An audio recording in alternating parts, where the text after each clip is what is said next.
तो उपांत्य कोश के जो इलेक्ट्रॉन्स हैं ये भी इस रासायनिक संयोग में भाग लेते हैं। अब इनको 4 श्रेणियों में हम विभक्त करते हैं। जो पहली श्रेणी है वो 3D सीरीज कहलाती है। ये 3D सीरीज, तो 3D सीरीज में स्कैंडियम 21 से लेके और Zn30 तक के एलिमेंट हैं।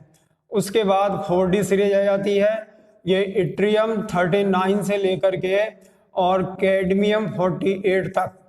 उसके बाद में फिर 5D सीरीज आती है, ये लैंथनम 57, उसके बाद फिर हैफनियम 71 से लेके मरकरी 80 तक। तो ये पहली, दूसरी और तीसरी, ये 3 संक्रमण श्रेणियां कहलाती है। इनको आफ्टर ट्रांजिशन भी हम बोलते हैं। और आफ्टर ट्रांजिशन के कहने के पीछे तर्क ये दिया जाता है कि इनके बाह्यतम कक्ष और पूर्व उपांत्य कोश के मध्य इलेक्ट्रॉन का संक्रमण होता है। Zn, ये Cd और मरकरी, ये तीनों तत्व डी ब्लॉक के तो हैं, लेकिन ये संक्रमण नहीं है। क्यों नहीं है? क्योंकि इनका जो बाह्यतम कक्ष है वो पूर्ण भरा हुआ हो गया।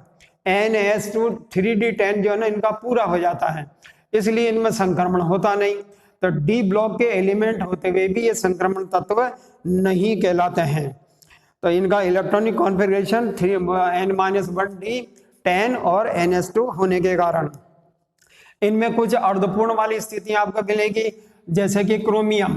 तो इसके अंदर जो Cr है, क्रोमियम है 24, ये आपके 3D5 और 4S2, ये कॉन्फ़िगरेशन में। इसी तरह से जब हम कॉपर की बात करते हैं तो ये Cu29, तो Cu29 ये इसी श्रेणी में आएगा, और ये जो है वो 3D10 4S2 होता है। तो 3D10 4S2 और 3D5 ये दोनों ही स्थायी स्थितियां हैं, इसलिए ये जो तत्व हैं वो आपके संक्रमण श्रेणी के महत्वपूर्ण तत्व अपवाद के तौर पर हैं, जिनके बाह्यतम कक्ष कुछ अपनी विशेष स्थायित्व प्रदान लिए हुए हैं पूर्ण विन्यास और अर्ध के लिए। अब इनके संक्रमण तत्वों के जो अभिलक्षण है उसके बारे में हम देखें कि संक्रमण तत्वों के जो मुख्य गुण हैं वो क्या है, जो इनको आवर्त सारणी में पहचान दिलाते हैं। तो सबसे पहले कि ये सभी जो है ना वो मेटेलिक कैरेक्टर के हैं, अर्थात धात्विक प्रकृति के हैं। और धात्विक प्रकृति वो होती है जिसमें इलेक्ट्रॉन का बाहर निकालना सरलता से हो जाता है, उसको उच्च धात्विक कहते हैं। और साथ में ये जो है वो आपके सुचालक भी होंगे और ऊष्मा के अच्छे वाहक भी होते हैं। तत्वों में समानता आवर्त क्षैतिज में होती है, ठीक है। तो ये पीरियड जो है इनके, उसमें जो है आपके समानता होगी। तो ये समानता का जो सिमिलरिटी है ये पीरियड में होती है, समूह में नहीं होती, ये इनका एक अपवाद है। उसके बाद फिर इनकी वेरिएबल वैलेंसी, अर्थात ये परिवर्तनशील संयोजकता लिए हुए होते हैं। वेरिएबल वैलेंसी जैसे +2 आयरन Fe+2 और Fe जो है ना वो +3, तो ये इनके आयरन लोह की तो संयोजकता है वो 2 भी होती है और 3 भी होती है। अधिकांश रासायनिक अभिक्रियाएं में ये अच्छे उत्प्रेरक का कार्य करते हैं। ऑक्सीडेशन स्टेट भी इनकी वेरिएट है और अच्छे उत्प्रेरक, अर्थात ये जो है वो अच्छे कैटलिस्ट हैं। तो इनकी जो कैटालिटिक प्रॉपर्टी है वो बहुत ही अच्छी होती है, कारण कि इनमें मुक्त संयोजकताओं की संख्या अन्य तत्वों की अपेक्षा अधिक हो जाती है, जिससे ये अच्छे उत्प्रेरक बन जाएंगे। एक इनका लक्षण ये भी है कि ये जो है ना वो कलर्ड कंपाउंड, अर्थात रंगीन यौगिक ये बनाते हैं। कॉपर सल्फेट आपने देखा नीला होता है जिसे बोलते हैं, ये ब्लू कलर का होता है।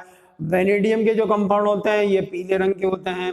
निकेल के जो यौगिक हैं वो ग्रीन कलर के होते हैं। तो इस तरह से इन यौगिकों के अंदर जो है कलर्ड प्रॉपर्टीज पाई जाती है। लेकिन ध्यान रखना है, जिंक और कैडमियम और आपके मरकरी, इनके यौगिक जो है वो प्राय रंगहीन होते हैं। क्यों होते हैं? क्योंकि उनके 3D10 पूरा होने के कारण। इनमें अनुचुंबकीय और अंतरकाशी यौगिक बनाने की क्षमता, अर्थात अनुचुंबकता इनमें काफी पाया जाता है। और जो मैग्नेटिक कैरेक्टर है उसके पीछे आपको एक रीजन ये बताना है कि इन तत्वों के इलेक्ट्रॉनीय विन्यास की तरफ आप देखते हैं तो इनमें जो है वो अनपेयर्ड इलेक्ट्रॉन बहुत ज्यादा होते हैं और अनपेयर्ड इलेक्ट्रॉन अधिक होने के कारण इनमें जो है वो मैग्नेटिक प्रॉपर्टी स्थायी रूप से, अब देखते हैं आपके चुंबक किसका बना होता है, लोहे का होता है। और लोहा कौन से आवर्त का तत्व है, ये प्रथम संक्रमण श्रेणी डी ब्लॉक का तत्व है। तो अनुचुंबकत्व और अंतरकाशी इनके उच्च मेल्टिंग और बॉइलिंग पॉइंट, क्योंकि मेटेलिक जो करैक्टर इनके उच्च होते हैं तो धात्विक आबंध जो होता है इनका वो प्रबल होता है, इसलिए इनके मेल्टिंग पॉइंट, लोहे को पिघलाने के लिए कितने डिग्री सेंटीग्रेड की आवश्यकता होती है, तो इनके उच्च जो है वो मेल्टिंग और बॉइलिंग पॉइंट होते हैं। अब प्रथम संक्रमण तत्वों की जो सामान्य गुण हैं उनके बारे में हम अध्ययन करना चाहेंगे। तो सबसे पहले इनकी एटॉमिक साइज, ये तो अभी आपने जो पढ़ा वो जब जनरल करैक्टर था, सामान्य गुण। तो सबसे पहले इनके ये जो फर्स्ट ट्रांजिशन सीरीज है, फर्स्ट ट्रांजिशनल सीरीज, तो ये जो पहली जो सीरीज है जिसको हम स्कैंडियम 21 से लेकर के और Zn 30 तक आपको बताया था, ये जो है इनके कुछ विशेष गुणों के बारे में।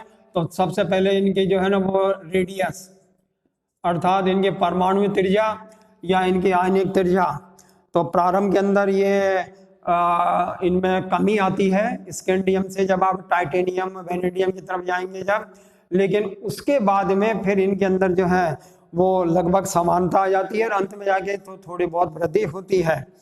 तो इसका जो मुख्य कारण है वो आप बताएंगे रेडियस में ZeFF और सिग्मा का प्रभाव। सिग्मा जो होता है परिरक्षण प्रभाव कहलाता है, इसके मान में जब वृद्धि होती है तो परमाणु के आकार में वृद्धि होती है, और जब ZeFF बढ़ता है तो परमाणु के आकार में कमी आती है। अब जब ये दोनों ही विपरीत प्रकृति के बल हैं और दोनों के बलों में समान वृद्धि होती है तो फिर उसका आकार जो है वो लगभग स्थिर हो जाता है, और आकार के स्थिर होने के कारण इनके गुणों में समानता, इनकी रेडियस, इनकी त्रिज्या, आयनिक त्रिज्या लगभग समान हो जाती है। तो ये इसका रीजन है। उसके बाद देखिए इनकी आयनन ऊर्जा के बारे में, ये आयनन ऊर्जा डेल्टा IH, आयनाइजेशन एंथैल्पी।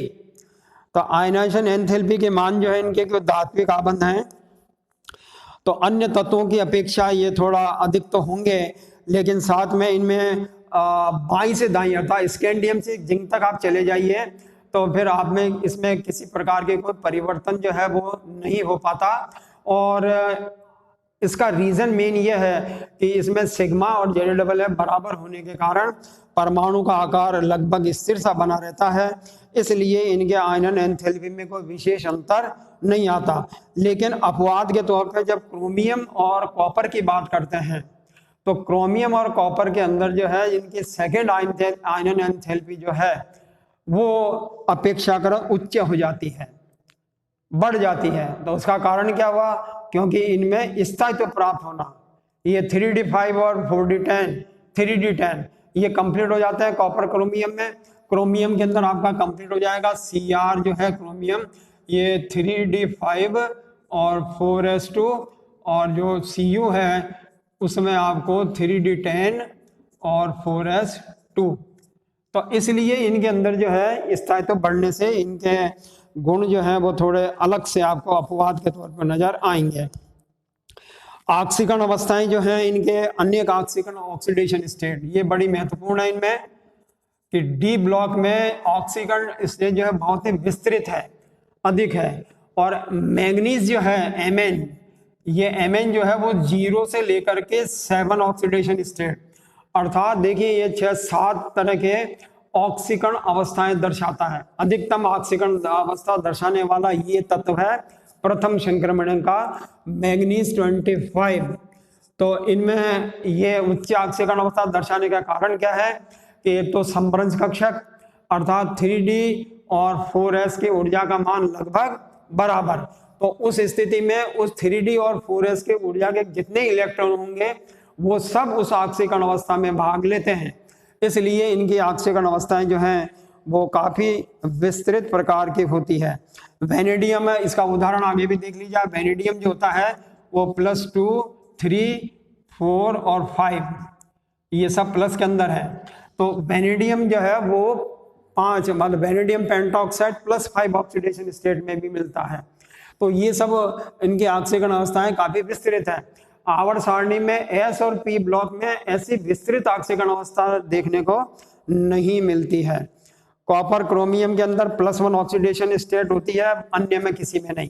ये दोनों अपवाद है, कॉपर और क्रोमियम इनमें +1, इनको छोड़ करके शेष सभी तत्वों में +2 या उससे अधिक ऑक्सीकरण अवस्था आपको देखने को मिलेगी, वो सामान्य होती है। मैंगनीज के बाद में ऑक्सीकरण अवस्थाओं की संख्या में कमी आने लगती है, क्योंकि अब इलेक्ट्रॉन जो है ना वो पेयर्ड होने लगता है। ये मैंगनीज का वो कॉन्फ़िगरेशन है 3d5 और 4s2, तो ये 7 इलेक्ट्रॉन हो गए दोनों मिलके, 5 और 2 7, इसलिए इनकी ऑक्सीकरण अवस्था 7 तक पहुंच गई। +1 2 3 4 5 6 7 इस प्रकार से। उच्च ऑक्सीकरण अवस्थाएं अधिक स्थायी, इनके क्लोराइड फ्लोराइड ऑक्साइड जो होते हैं ये अत्यधिक स्थायी होते हैं और इनमें आयनिक और सहसंयोजक गुण दोनों पाए जाते हैं। जब लोअर ऑक्सीडेशन स्टेट होती है तब तो वो आयनिक गुण दर्शाता है और इनके जो उच्च ऑक्सीकरण अवस्था है वो सहसंयोजक गुण दर्शाती है। ऑक्साइड की अम्लीयता जो है ये ऑक्सीकरण अवस्था बढ़ने के साथ साथ में बढ़ती है और MnO जो है वो क्षारीय है, Mn2O3 उभयधर्मी है और Mn2O7 अम्लीय है। और आयरन निकेल कोबाल्ट शून्य ऑक्सीकरण अवस्था में कार्बोनिल यौगिक बनाते हैं जिनमें ऑक्सीडेशन स्टेट जो है वो शून्य की हो जाती है। ये इनके सामान्य गुणों के बारे में। तो डी ब्लॉक के कुछ सामान्य गुण प्रथम संक्रमण श्रेणी के आपने पढ़े हैं।